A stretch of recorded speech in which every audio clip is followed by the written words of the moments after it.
Disclaimer, I am not an expert on this subject. I don't claim to be. I haven't done extensive study or research. I'm learning and I still have a long way to go. However, I speak from stories and experiences. I'm very passionate about storytelling, about the shared experiences we have as humanity, and then retelling these stories so that our minds, our souls, our hearts can be engaged. But if you are an expert on this, if you've studied this field, and I know you know more, feel free to contribute your thoughts and challenge my thinking. Just be nice. Because at the end of the day, we're all here to grow each other. We're all here to learn from each other, aren't we? When the whole COVID-19 situation exploded all over the world, rattling our normality and just catching us off guard, in India, a problem that long existed seemed to have evolved overnight along with the spread of the virus. And I'm talking about racism. Now, I'm from India. I'm from the northeastern part of the country, from a state called Nagaland. I'm from the capital town, Kohima, born and raised. So yes, I'm very much from India, as most of you already know. Well, and if you didn't, now you know. Anyway, I feel safe and unsafe talking about racism in India just because it's been around for so many years and it's almost become part of our system as a nation, as sad as it is, and the reality is not uncommon. For a lot of us from Northeast India that leave to go to other cities to pursue studies or to get a job or whatever, racism is something that we encounter almost on the daily, and myself included. When I left home to go to college back in 2011, I experienced racism on campus, and although it was lighthearted and it was supposed to be a joke or whatever, it was still racism. And bottom line is, you don't joke about stuff like that. As advanced as humanity has become, it's so sad that we have to sit here in 2020 reiterating the fact that racism is evil. Before I move on, I just want to give a bit of a context as to what I'm trying to talk about here. Northeast India is culturally very unique and diverse. Well, India in itself is very diverse to begin with. But Northeast India specifically is quite different from what media would portray India to be, or what foreigners would perceive Indians to be like. But that's the beauty of India, isn't it? Like the diversity. We grew up in school saying unity in diversity. India is culturally, religiously very diverse. But unity is always severely tested in times of crisis. And unfortunately, in this crisis, our unity did not stand.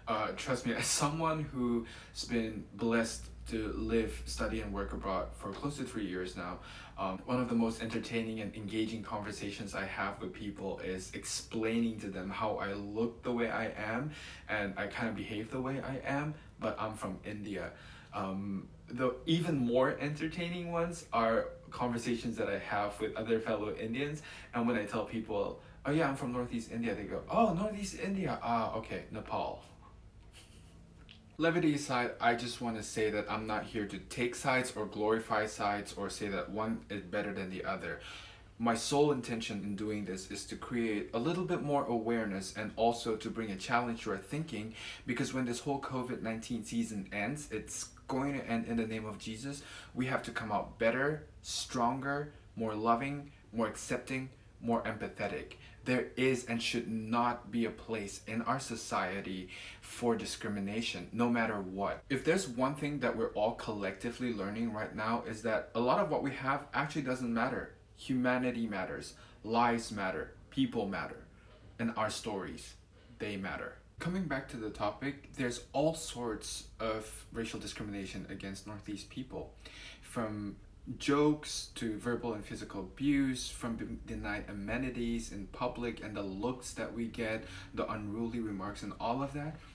Hear me out. I'm not trying to excuse any of these behaviors. They shouldn't be, but I've observed that it stems from A, misguided education, or B, very little education. All across India, I've made amazing friends who have spoken into my life, who I consider friends for life. They are absolute sweethearts. Can't think of any other word.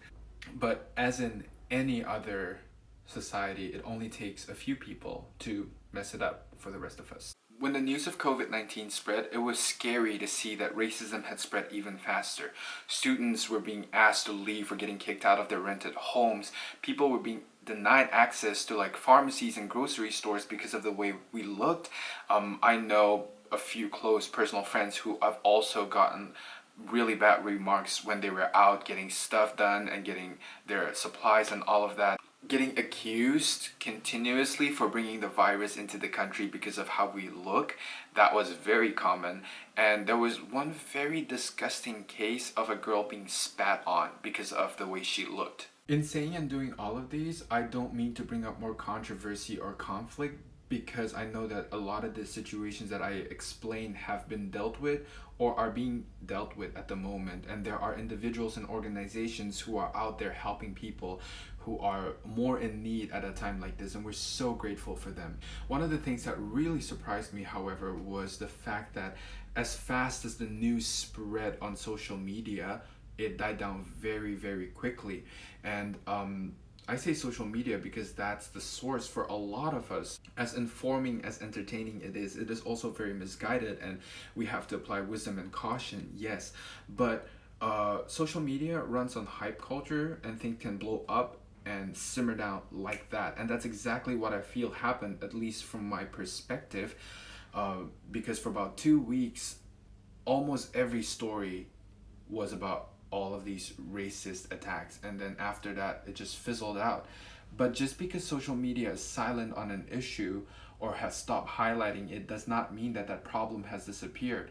And in saying that, I want to highlight a couple of people that I follow on social media that continue to give information out that are very unbiased, at least according to my observation.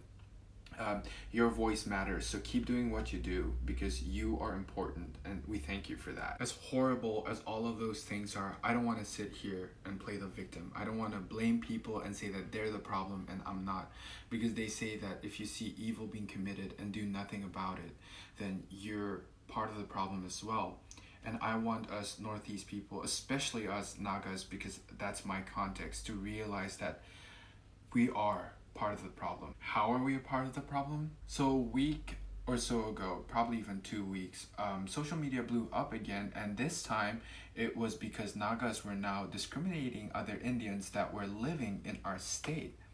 And Nagas, let's not drop our jaw and act surprised at this. It's very real. For example, if you are very comfortable in joking with people, whether that's your friends or families, and calling them te premier or Mia Manu or plain Manu, or using those words to like joke around, that's racism. Whether you like it or not, those remarks are racist remarks. And if you continue to joke with that, you give yourself permission to say that. And when you do that, it gives other people the authority to do the same. And before you know it, it's become an epidemic. And thinking about all of these things, it brought me to an observation. There is a gap between the people that leave our state to go and study, to work, or to just change their life, whatever it is. And they're the ones that experience racism and they fight against it and they stand up against it. They create awareness and all of that thing. And that you have the people who don't leave the security of our homeland because of whatever reasons. And within our home, they're the ones that are being discriminatory against other people. As much as I would like to say that we can completely eradicate racism and all other social evils right here, right now, the reality is that India and us Nagas, whatever it is, we have a long way to go. But what we can do on our part is to shorten that journey and to close that gap. How are we able to do that? It looks different for every person.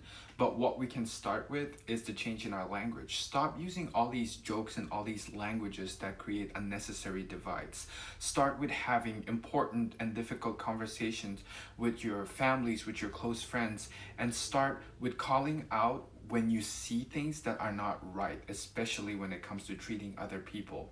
And I understand that, especially for us coming from a culture that regards the elderly so well and that respects the elderly, it's so hard for us to sit and have conversations because what the older generation has laid out or what they say is deemed correct. It's the right way.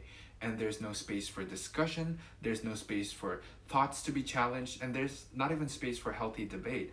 And I totally understand that, but in this time when a lot of us have the privilege to stay at home with our families, with our parents, with our older brothers and sisters or uncles and aunts or whatever it is, I think it's so important that with caution and wisdom and knowledge that we talk about all of these important things that need to be addressed.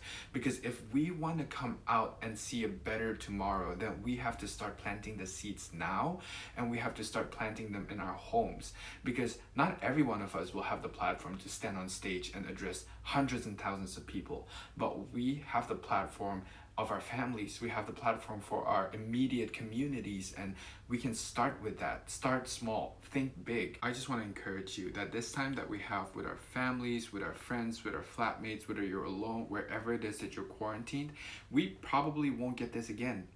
And so I pray that you have those conversations, whether it's in person or via text or call, whatever it is, that you do so with wisdom and knowledge, full of love and hope and understanding. And so that we can all just come out of this with bigger hearts and bigger minds.